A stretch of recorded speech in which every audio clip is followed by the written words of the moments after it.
சகோதர சகோதரிகளே, அல்லாஹ்வின் நல்லடியார்களே, அஸ்ஸலாமு அலைக்கும் வரஹ்மத்துல்லாஹி வபரகாத்துஹு.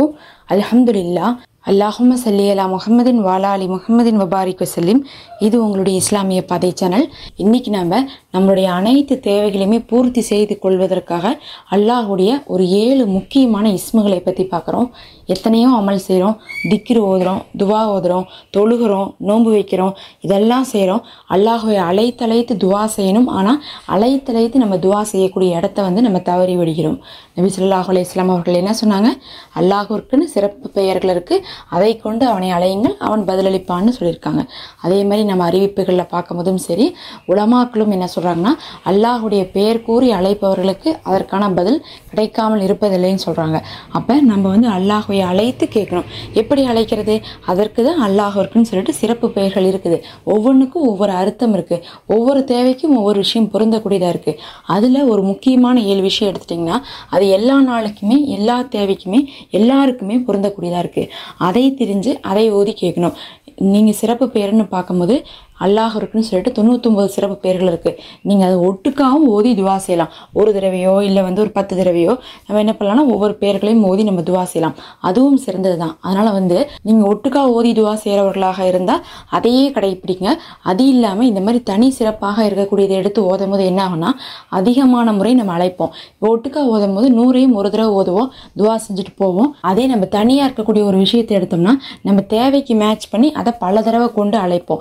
ஒரு விஷயத்தை ஒரு தடவை செய்கிறதை விட பல முறை செய்யும்போது அது இன்னுமே வேகமான பதிலை பெற்றுத்தரும். அதில் பார்த்தீங்கன்னா நம்ம ஒரு 7 இஸ்முகளை பார்க்க போகிறோம். இன்னைக்கு ஒரு இஸ்மும் அதனுடைய பலனோடு பார்க்கலாம். அதை தெரிந்து நீங்கள் தினமும் ஒரு இஸ்மை ஓதிவாங்க. நம்ம தினமும் ஒன்று தான் ஓதணுன்ட்டு இல்லை, ஆனால் நம்ம அதிகமான முறை அதை செய்யணுங்கிறதுக்காகவும் அதனுடைய பலனை பெற்றுக்கொள்வதற்காகவும் நம்ம தினமும் ஒரு இஸ்முன்னு சொல்லிட்டு கணக்கு வச்சு ஒரு 7 நாளைக்கு தொடர்ந்து ஒரு வாரத்துக்கு நீங்கள் என்ன பண்ணுங்கள், ஓதி துவா செய்து பாருங்கள். இதனுடைய பலன் உங்களுக்கு மகத்தானதாக இருக்கும். நம்ம அது என்னன்னு பார்க்கலாம். ஒவ்வொரு இஸ்மும் அதனுடைய அர்த்தத்தோட. அதுக்கு முன்னாடி மறக்காமல் சப்ஸ்கிரைப் பண்ணிக்கோங்க, ஒரு லைக் கொடுங்க. அதன் காரணமாக இது மற்றவங்களுக்கும் காண்பிக்கப்பட்டு அவங்களும் அமல் செய்து கொள்வதற்கு அது ஒரு காரணமாக அமையும். இப்போ அந்த இஸ்முகளை பார்க்கலாம். அதில் முதல் இஸ்மு என்ன தெரியுங்களா? நம்ம முதல்ல பார்த்திங்கன்னா அல்லாஹுவை அல்லாஹுன்னு சொல்லி அழைக்கக்கூடிய இஸ்மு தான் இருக்கிற இஸ்முலே சிறந்த இஸ்மாக இருக்குது. அதாவது நம்ம எத்தனையோ அவனுடைய சிறப்பு இஸ்முகளெல்லாம் பார்த்துருப்போம். இருந்தாலும் நம்ம அவனை பற்றி பேசும்போது அல்லாஹுன்னு சொல்லி அவனை அழைப்போம். அதுதான் பார்த்திங்கன்னா உலகத்தில் இருக்கக்கூடிய நமக்கு காண்பிக்கப்படாத, கிதாபில் வராத, மறைக்கப்பட்ட, இன்னும் பகிரங்கமாக்கப்பட்ட எல்லா இஸ்மை விடையும் தலை சிறந்த இஸ்மாக அது இருக்குது. அந்த இஸ்மை ஒரு மனிதன் கூறிவிட்டாலே போதுமாமா, அதை கொண்டே அவர்களுக்கு தேவையான எல்லா பலன்களும் பெற்றுக்கொள்ளலாம். அதுலேயும் பார்த்தீங்கன்னா இந்த இஸ்முக்கு இன்னொரு சிறப்பு சொல்லணும்னா, இந்த ஒரு இஸ்மை ஓதுறதும் மற்ற எல்லா இஸ்மை ஓதுறதும் ஒன்றாக இருக்காமா. அப்போ இது ஒன்று ஓதுனாவே அதுக்குள்ளேயே எல்லாமே அடங்கிடும்னா, அப்போ அதை கொண்டு நம்ம கேட்கும் போது நம்முடைய எல்லா தேவைகளுமே நிறைவேற்றப்படும். அதனால அல்லாஹு அப்படின்னு சொல்லக்கூடிய அல்லாஹுடைய இஸ்மை, அவனை அழைக்கக்கூடிய, அவன் தேர்ந்தெடுத்து கொண்ட அந்த பெயரை நீங்கள் பல முறை ஓதிவிட்டு உங்களுடைய துவாவை செய்யுங்க. இந்த மாதிரி இஸ்முகள்லாம் ஓதும்போது தாராளமாக நீங்கள் 100 முறையெல்லாம் வெறும் ஒரு 3 நிமிஷத்துலலாம் ஓதிடலாம். எனக்கு அல்லாஹோ அப்படின்னு சொல்லக்கூடிய இஸ்மை ஓதுறதுக்கு 500 முறை ஓதுறதுக்கே எனக்கு 5 நிமிஷம் தான் ஆகும்.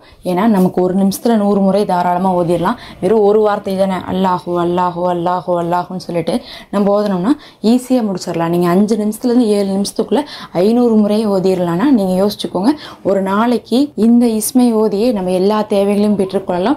சிலர்லாம் சொல்கிறாங்க 1000 முறை ஒரே அமர்வில் ஓதுங்கன்ட்டு. 1000 முறை ஓதுறதுக்கு உங்களுக்கு 10லேருந்து 12 நிமிஷம் தான் ஆகும். அந்த மாதிரி நீங்கள் துவா செய்யலாம். நமக்கு எண்ணிக்கை குறிப்பிட்டது கிடையாது. நாம் எண்ணிக்கையை அதிகமாக ஓதிக்கணுங்கிறதுக்காக ஓதலாமோ தவிர நீங்கள் எண்ணாமல் கூட ஒரு டைம் வச்சுக்கலாம். இப்போ மணி என்னாச்சு, இப்போ ஒரு 5 நிமிஷத்துக்கு ஓதிக்கலாம் அப்படின்னு சொல்லிட்டு ஃபோனை பக்கத்தால் வச்சு ஒரு 5 நிமிஷத்துக்கு அல்லாஹோ அல்லாஹோன்னு சொல்லிட்டு அல்லாஹுவை அழைத்து விட்டு உங்கள் தேவையை கேளுங்க. உங்களுடைய தேவைகள் நிறைவேற்றப்படும். இதுதான் முதல் இஸ்மு. அடுத்தது 2வது இஸ்மு பார்த்தீங்கன்னா அதுதான் நமக்கு குர்ஆனில் எல்லா பக்கமுமே சொல்லி கொடுக்கப்பட்டுள்ள அர்-ரஹ்மானு அர்-ரஹீமு அப்படின்னு சொல்லக்கூடிய அந்த இஸ்மு. நீங்கள் எங்கே பார்த்தாலும் தெரியும், பிஸ்மில்லாஹிர் ரஹ்மானிர் ரஹீம் அப்படின்னு சொல்லி தான் எல்லா சூறாவும் அல்லாஹ் ஆரம்பிக்கிறான். அப்போ பிஸ்மி கூட அர்-ரஹ்மான் அர்-ரஹீம் அப்படின்னு சொல்லக்கூடிய 2 இஸ்மையுமே அல்லாஹ் சேர்த்து வச்சுருக்கான். இந்த 2 இஸ்மையுமே பார்த்தீங்கன்னா அல்லாஹுடைய அருளையும் அன்பையும் பெற்றுத்தரக்கூடியதாக இருக்குது. அதனால் நீங்கள் பார்த்தீங்கன்னா இது ஒன்றோட ஒன்று ஒத்து போகக்கூடிய இஸ்மு தானம்மா. ரஹ்மா, அருள் அன்பு அப்படின்னு சொல்லிட்டு நமக்கு பிரித்து வந்தாலும் ரெண்டுக்குமே வந்து பார்த்திங்கன்னா ஒரு மனிதனுக்கு தேவையான அனைத்து விஷயத்தையும் தரக்கூடியதாக இருக்குது. அதனால தான் அத்தனை சூறாவுக்கு முன்னாடியும் அல்லாஹ் இதை சேர்த்திருக்கான். குர்ஆனில் பல இடத்துல சேர்ந்து வந்திருக்கு. இன்னும் நம்ம தேவைகளை வந்து நம்ம கேட்கும் போது, இதை கொண்டு கேட்கும் போது அல்லாஹுடைய கருணையோடு நமக்கு அந்த தேவைகள் பூர்த்தி செய்யப்படும். அதனால் மிக மிக சிறப்பு மிக்க இஸ்மாக அர் ரஹ்மானும் அர் ரஹீமும் இருக்குது. இதை நீங்கள் தனித்தனியாக ஓதிக்கொள்ளலாம், இல்லை நீங்கள் ரெண்டும் சேர்ந்து ஓதிக்கலாம். ஏன்னா இது ரெண்டும் சேர்ந்து பல இடத்துல வருது. அதனால நம்ம வந்து ரெண்டும் சேர்ந்து சொல்கிறோம். நீங்கள் யா அர்ஹமர் ராஹீம் இன்னும் ஓதிக்கலாம். எல்லாம் ஒரே அர்த்தம் தான். அர் ரஹ்மான் அர் ரஹீம் அப்படின்னு சொல்லிட்டு தனித்தனியாக இருக்கிறத யா அர்ஹமர் ராஹிமீன், அர் ரஹ்மான் அர் ரஹீம்னு தனித்தனியாக ஓதிக்கலாம், சேர்ந்து ஓதிக்கலாம். அடுத்தது மூன்றாவது இஸ்மு பார்த்தீங்கன்னா அந்த இஸ்மு தான் வந்து அல் முஜீபு அப்படின்னு சொல்லக்கூடிய இஸ்மு. அல் முஜீபு இல்லை யா முஜீபு எப்படி வேணால் ஓதிக்கலாம். அப்படின்னா என்ன அர்த்தம் தெரியுங்களா? துவாவை ஏற்பவன் அர்த்தம். அதாவது அல்லாஹ் இடத்துல துவா கேட்குறோம். துவா கேட்கும்போது என்ன சொல்லி கேட்கணும் தெரியுங்களா? யல்லா நீ துவாவை ஏற்பவனாக இருக்கிறாய், என்னுடைய துவாவை ஏற்றுக்கொள்வாயா அப்படின்னு கேட்டால் அப்போ அல்லாஹ் வந்து நான் தான் துவாவை ஏற்பவன்னு சொல்லி என்னுடைய அடியான் நம்புறான். அப்படி இருக்கும்போது அதை நான் ஏற்காமல் இருக்கிறதுக்கு நான் வெட்கப்படுறேன்னு சொல்லிட்டு அல்லாஹ் அந்த துவாவை ஏற்றுக்கொள்வான். நம்ம ஒருத்தவங்கள்ட்ட உதவி கேட்கும்போது நீ தான் எல்லாருக்கும் ஹெல்ப் பண்ணுவேன், உனக்கு தான் நல்ல மனசு இருக்குது, உன்னால் மட்டும்தான் இதை செய்ய முடியும், எனக்கு இது மட்டும் செய்ய அப்படின்னு கேட்டால் அந்த ஒரு வார்த்தையே போதும் நம்மளைய வந்து செய்ய வைக்கிறதுக்காக தூண்டும். அந்த மாதிரி தான் நம்ம அல்லாஹ்வை கேட்கும்போது அதை உணர்ந்து அதுக்கு நீ தான் தகுதியானவன், நீ தான் கொடுப்ப, அதனால தான் உங்ககிட்ட கேட்குறேன், அதனால் நீ எனக்கு கொடு, அப்படி தான் நம்ம கேட்கணும். அதனால் அல் முஜீபு அப்படின்னு சொல்லக்கூடிய இஸ்ம எடுத்துக்கோங்க. மூணாவது இது. நாலாவது வந்து பார்த்தீங்கன்னா அல் கஃபூரு அப்படின்னா பாவங்களை பொறுப்பவன். எப்போதுமே நம்ம பாவங்கள் தான் நம்மளுடைய கஷ்டத்துக்கு காரணமாக இருக்குது. அதனால் அல்லாஹ்விடத்துல பாவத்தை பொறுப்பவனேன்னு சொல்லிட்டு அல்லாஹுடைய இஸ்மை ஓதி நீங்கள் வந்து பாவ மன்னிப்பு கேட்டுக்கொள்ளுங்க.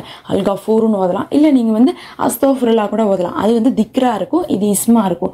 நீங்கள் அவனை வந்து பாவத்தை பொறுப்பவனே, என்னுடைய பாவத்தை மன்னித்து என்னுடைய நிலைமையை மாற்றி என்னுடைய தேவைகளை பூர்த்தி செய்து என்னை உயர்த்தி வைப்பாயாகன்னு சொல்லிட்டு நீங்கள் துவா செய்துவாங்க. எதனால் எனக்கு இப்படி ஒரு சோதனை வருதுன்னு தெரியலையே, நான் என்ன பாவம் பண்ணியிருக்கேன், நான் நிறைய செஞ்சுருக்கேன், இபாதத்தில் குறை செஞ்சுருக்கேன், மனிதர்களுக்கு குறை செஞ்சுருக்கேன், சட்டத்திட்டங்களை வந்து பின்பற்றாமல் நடந்திருக்கேன், உனக்கு மாறு செய்திருக்கேன்னு சொல்லிட்டு எதெல்லாம் செஞ்சுருக்கீங்களோ அதெல்லாம் சொல்லி மன்னிப்பு கேளுங்க. அதை கொண்டு உங்களுடைய தேவைகள் என்ன நிறைவேற்றப்படும். ஒருவர் மன்னிப்பு கேட்டுவிட்டால் அவருக்கு அவருடைய வாழ்க்கையில் இருக்கக்கூடிய கஷ்டங்கள் எல்லாம் விலகி அவர்களுக்கு தேவையானதை கொண்டு வந்து சேர்த்தோம். அந்த அளவுக்கு அந்த இஸ்திகஃபாருக்கு மிகவுமே சக்தி இருக்குது. அதனால அல் கஃபூரு அப்படின்னு சொல்லக்கூடிய இதை ஓதிக்கோங்க. அடுத்தது அல் ஃபத்தாஹு ஓதிக்கோங்க. அல் ஃபத்தாஹுனா வெற்றி அளிப்பவன், ஜெயமளிப்பவன் அர்த்தம். அதாவது எனக்கு நிறைய விஷயங்கள் தேவைப்படுது, ஒரு வேலை தேவைப்படுது, அந்த வேலையில் எனக்கு வெற்றியை கொடு.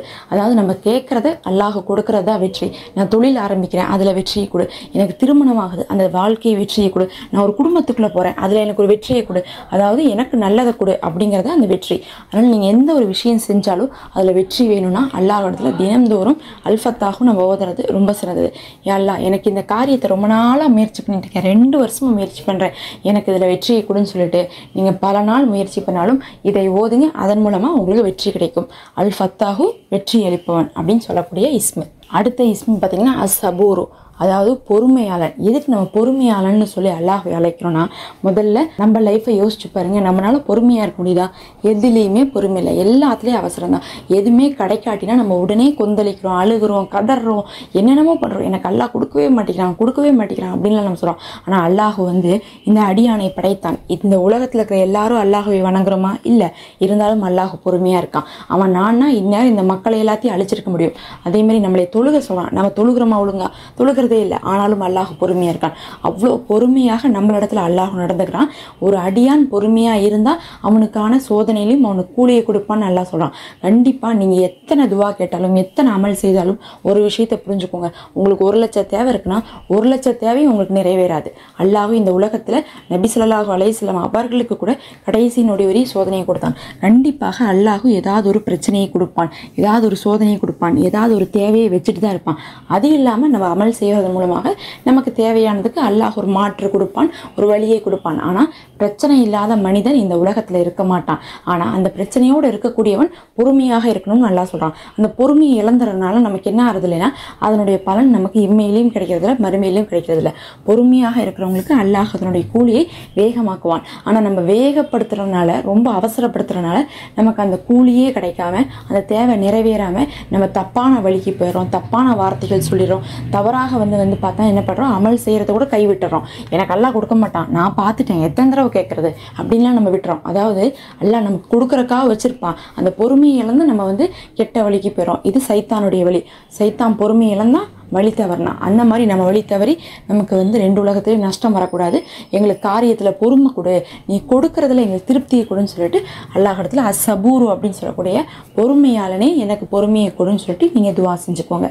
இந்த இஸ்ம ஓதிட்டு இறுதியாக வந்து பார்த்தீங்கன்னா அர்ராஃபிகுன்னா என்ன அர்த்தம்னா உயர்த்துபவன் அர்த்தம். யா அல்லாஹ் என்னை நீ உயர்த்துவாயாகன்னு நீங்கள் துவா செய்யுங்க. எனக்கு ஒவ்வொன்றிலையும் ஒரு உயர்வு தேவை. வேலைக்கு போகிறேன்னா அதில் எனக்கு ஒரு உயர்வை கொடு. எனக்கு வசதி இருக்குது ஆனால் இன்னும் ஒரு உயர்வை கொடு. எனக்கு சொந்த வீடு இருக்குது, இன்னும் நிறைய சொந்த வீட்டை கொடு. எனக்கு காசு இருக்குது, இன்னும் வந்து அதிகமான காசை கொடு.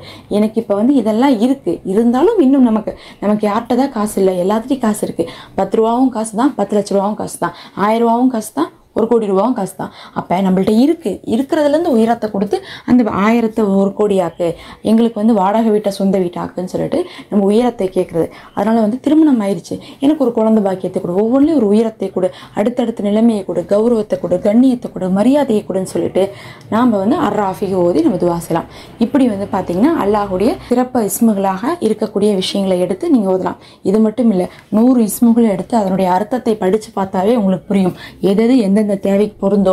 இதில் நமக்கு இந்த தேவை இருக்குன்னு நமக்கு தெரியும். இப்போ நான் சொன்னது எல்லாமே யார் ஓதுனாலும் பலன் தரக்கூடிய ஒரு விஷயம். அதாவது அர்ராஃபிகு அப்படின்னு நீங்கள் ஓதுனீங்கன்னா எல்லாருமே உயரத்தை கேட்கலாம். அதே மாதிரி அல் முஜீபுன்னு கேட்டால் எல்லாருமே துவாவை கபுல் செய்துவேன்னு கேட்கலாம். அர் ரஹ்மான் அர் ரஹீம்னு ஓதுனா எல்லாருமே அல்லாஹ்வுடைய அருளையும் அன்பையும் கேட்கலாம். அந்த மாதிரியான விஷயத்த சொல்லியிருக்கேன். தனியாக குழந்தையை வந்து வேணுங்கிறவங்களுக்குன்னு சொல்லிட்டு தனியாக இஸ்மு இருக்குது, திருமணத்துக்குன்னு தனியாக இருக்குது, வேலைக்குன்னு தனியாக இருக்குது, எல்லாத்துக்கும் தனியாக இருக்குது.